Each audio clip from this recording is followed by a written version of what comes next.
Hi, Rupert. Here.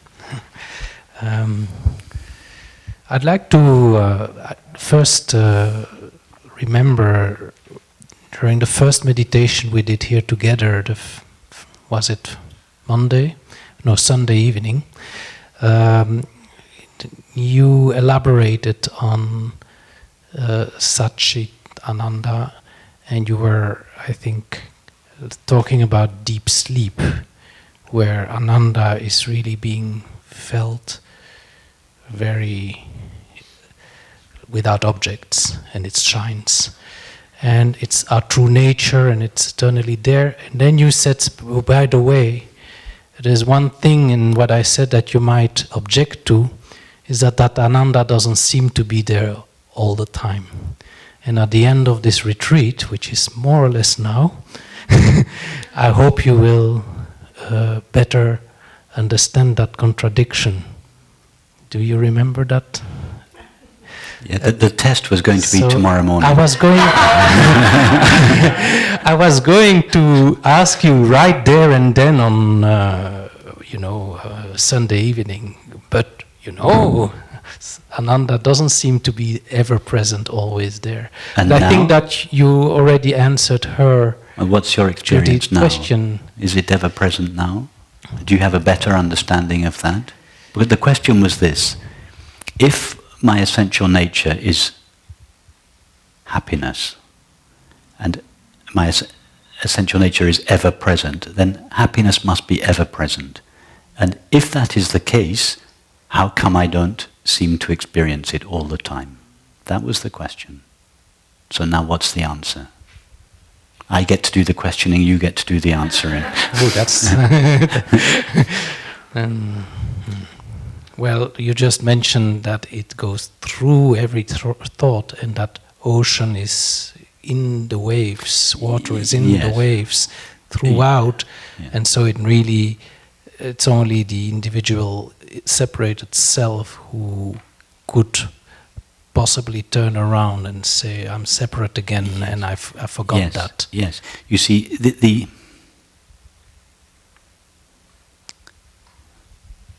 separate self is like that part of the earth that is turned away from the sun and seems to be in darkness.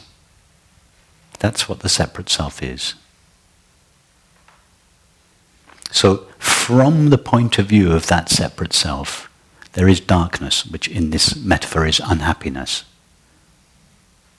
where the piece of our true nature seems not to be present. The light of the sun is not present on the dark side of the earth. Yes?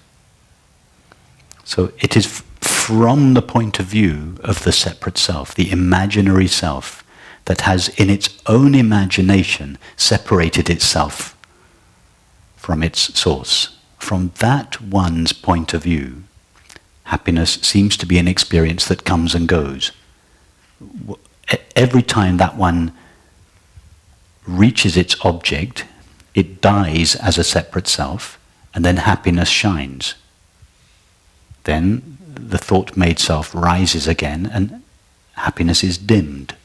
As a result, it goes out after an object or relationship, it gets what it wants, it dies as a seeking self, happiness shines. Thought attributes the happiness to the object, the separate self is recreated, happiness is dimmed. And this process goes on ad infinitum. That is why for the separate self, happiness is a state that comes and goes. It's not, actually, the sun is always shining. It's the earth that is sometimes turned towards it and rotates and turns away from it. So unhappiness is that part of the earth that is turned away from the sun, which in our metaphor is the arising of the separate self. That part of ourself which ignores or veils or forgets our true nature. So what is for awareness continuous happiness, or rather ever-present happiness, is experienced by the separate self as a state that comes and goes.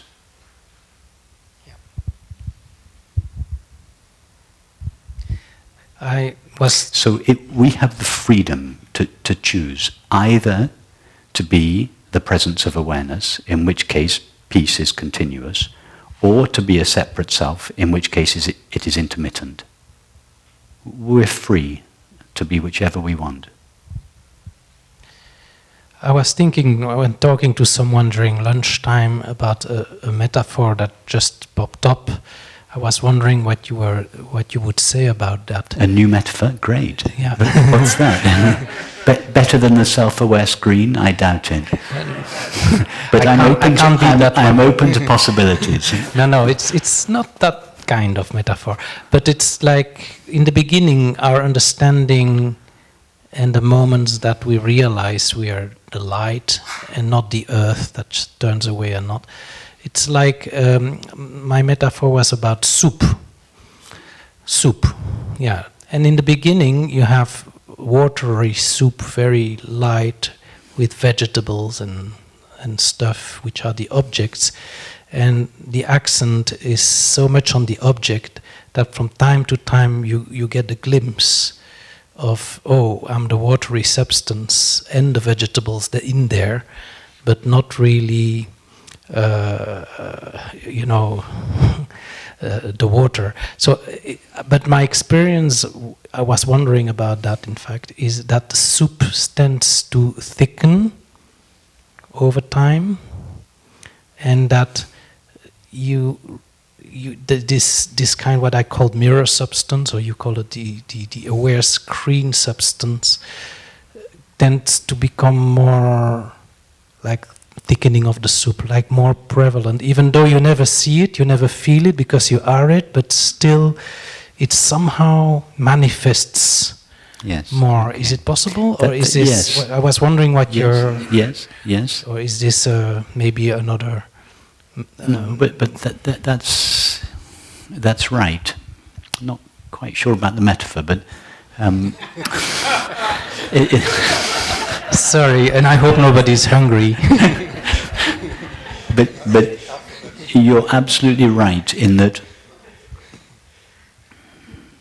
when we look at experience, where we previously saw a collection of objects and selves, the object-ness of the object seems to fade, and its reality, which is pure awareness, seems to shine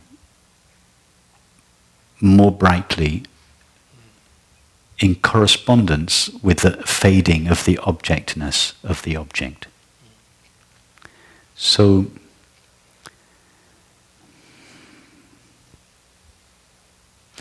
but what's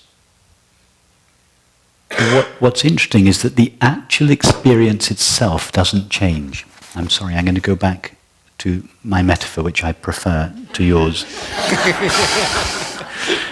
which is the TV screen and the image. And I hope by now you've understood that I use the TV screen and the image in two different ways.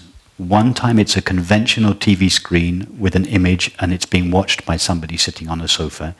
At other times I use it's the screen itself that is doing the watching. So in this case, it's a conventional TV screen. The movie begins, we're sitting on the sofa. Now you're looking at what appears to be the landscape, and gradually you realize that what is real in the image are not fields and rocks and trees and sky. What is real is the screen.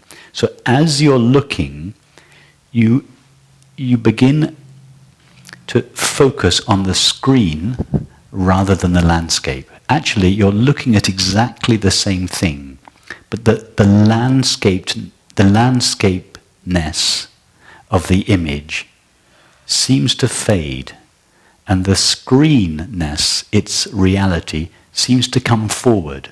So instead of thinking it's a landscape with a screen in the background, you think it's a screen with a landscape in the background. So in that sense, yes, there is a kind of exchange.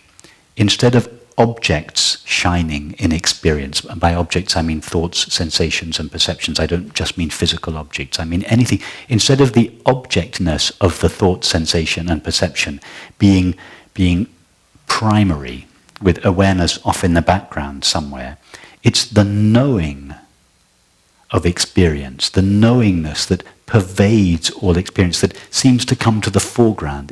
That's the first.